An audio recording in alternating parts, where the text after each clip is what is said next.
अस्सलाम वालेकुम जोहार आदाब।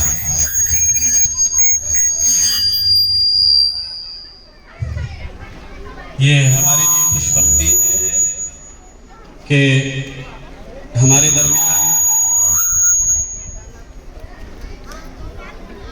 पढ़े लिखे लोगों के साथ समाजी कामों में जो बढ़ चढ़ कर हिस्सा लेते हैं वो तमाम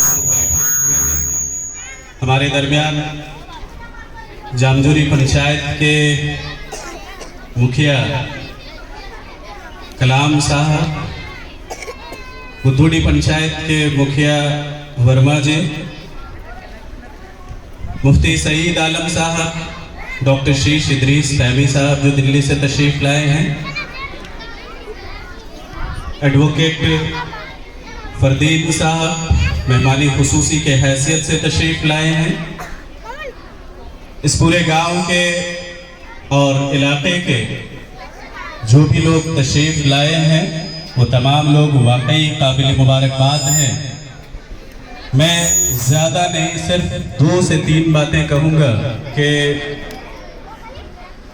हम तमाम लोग जानते हैं कि एजुकेशन या तालीम किसी भी क्षेत्र को, किसी भी समाज को आगे बढ़ाने का एक बेसिक या बुनियादी ज़रूरत या ज़रिया है।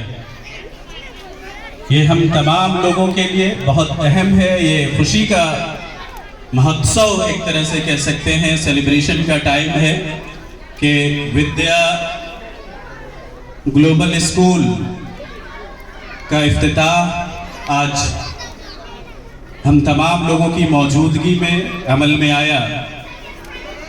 इसके जो जिम्मेदार हैं, जिनकी ये सोच है कि हमारे इलाके में वाकई एजुकेशनली तमाम लोग, इसलिए कि हम देखें, अगर इसको दूसरे हिसाब से आंकड़ों की नज़र से देखें, मुफ्ती साहब ने जिक्र किया सच्चर कमेटी रिपोर्ट की, या और भी बहुत सारे जो सर्वेज होते हैं उसमें देखें, उससे भी अगर आप सरफे नज़र करके आप अपने ग्राउंड रियलिटी को देखें, आप देखें अपने पास, अपने आसपास को देखें, अपने आपके बगल में जो घर होगा आपके गांव के आसपास में देखें, तो मैक्सिमम लोग वो हैं जो एजुकेशन पे नहीं, इसलिए कि उनको ये बसात, उनको ये चीज़ मयसर ही नहीं आती है, उनको ये किसी भी तरह से वक्त मयसर नहीं आता है।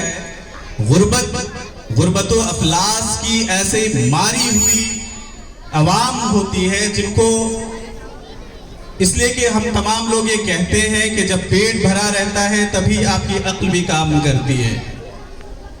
तो ये पेट की आग बुझाने के लिए दर-बदर की ठोकरें खाते हैं, और जब बच्चे हमारे थोड़े से इस काबिल हों कि वो पढ़ने लिखने के काबिल होते हैं तो फिर उनको भी उसी पेट की आग बुझाने की भट्टी में झोंक दिया जाता है।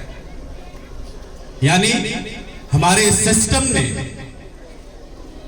आज की नहीं पूरे सिस्टम ने, जो लोअर क्लास का तबका है, इकोनॉमिकली जो लोअर क्लास है, उनको मजदूर बना के रखा है।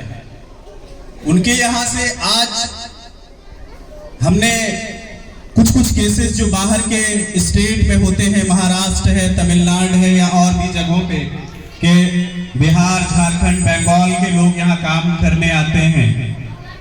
इस तरह के हादसात और वाकयात हम तमाम लोग देखते हैं।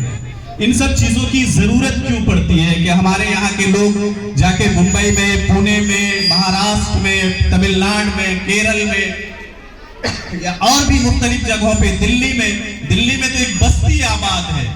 आखिर इसकी जरूरत क्यों पड़ती है?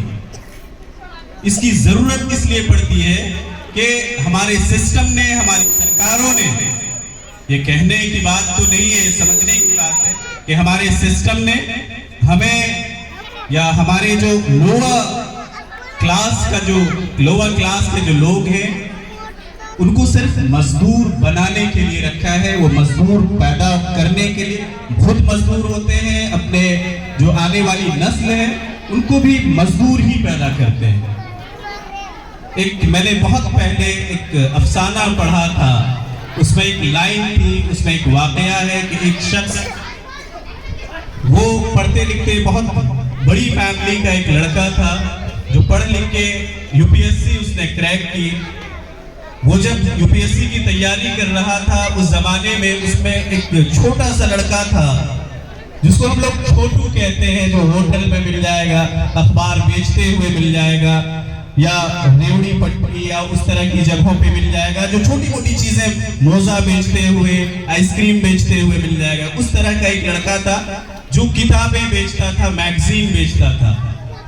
तो उसने लिखा है कि उस लड़के को मैंने देखा जब मैं आईएएस बना, तो मैंने देखा कि कई साल के बाद उस शहर में मेरी पोस्टिंग हुई। एक क्लब में मैं गया, वो यूपीएससी जो क्रैक किया था वो शख्स, उसने लिखा है केवल जब मैं उस क्लब में गया तो देखा कि एक लड़का है जो मुझे देख के मुस्कुरा रहा है। मैंने कुछ चीजें ऑर्डर की, उसने लाके दिया। वो शख्स जो हम 10-11 साल का लड़का, जो उस जमाने में उसके पास इतनी नॉलेज थी जितनी वो तैयारी करने वाले के पास नहीं थी, इसलिए कि जो चीज वो बेचता था उसको पढ़ता भी था। मैंने उसको देखा तो ऐसा लगा कि वो डायरेक्ट 10 साल से 50 साल का हो गया है। मैंने उससे पूछा कि क्या शादी की, तो उस शख्स का जो जवाब था वो सबसे उसी लाइन की वजह से मैंने ये सारी बातें कही। उसने कहा कि मैं एक और मजदूर, एक और छोटू पैदा नहीं करना चाहता, इसलिए मैंने शादी नहीं की। हमारे समाज में लोगों ने वही छोटू और वही मजदूर पैदा किया है, इस सिस्टम ने पैदा किया है। हमारे यहाँ ये कहा जाता है कि पहले बच्चे हो तब स्कूल खुलेंगे, ऐसा कहीं नहीं होता है पूरी दुनिया में। पहले आप स्कूल खोलिए, एक मैनेजमेंट सेट कीजिए, उसके बाद आपके यहाँ के जो बच्चे हैं वो अट्रैक्ट होंगे और फिर वो पढ़ेंगे। और लोग ये क्यों समझते हैं कि गांव देहात के बच्चे कुछ कर नहीं सकते हैं? हमारे यहाँ के जितने फ्रीडम फाइटर्स हैं आप उनको देख लें, बाद के जमाने के जितने सीनियर लीडर्स होंगे उनको देख लें, कम्युनिस्ट पार्टी से लेकर इंडियन नेशनल कांग्रेस पार्टी से लेकर बीजेपी से लेकर जितनी पार्टियां हिंदुस्तान में, इवन शिबू सोरेन की इब्तिदाई जिंदगी को देख लें या उनके साथ और जितने लोग थे उनको देख लें, जो झारखंड में एक पॉलिटिकल सिस्टम को जिन लोगों ने इस्टेब्लिश किया उनकी जिंदगी देख लें। उस सबकी जिंदगी वही छोटू से शुरू हुई थी, लेकिन उनका ये मानना था कि हम छोटू बन के जिंदगी नहीं गुजारेंगे। ये हम तमाम लोगों की जिम्मेदारी है कि अगर आप अपने समाज को आगे बढ़ाना चाहते हैं, अगर आप ये चाहते हैं कि जब आप घर से निकलें तो आपको पढ़े लिखे लोगों से आपकी मुलाकात, आप मिलें, आप चौक पे जाएं,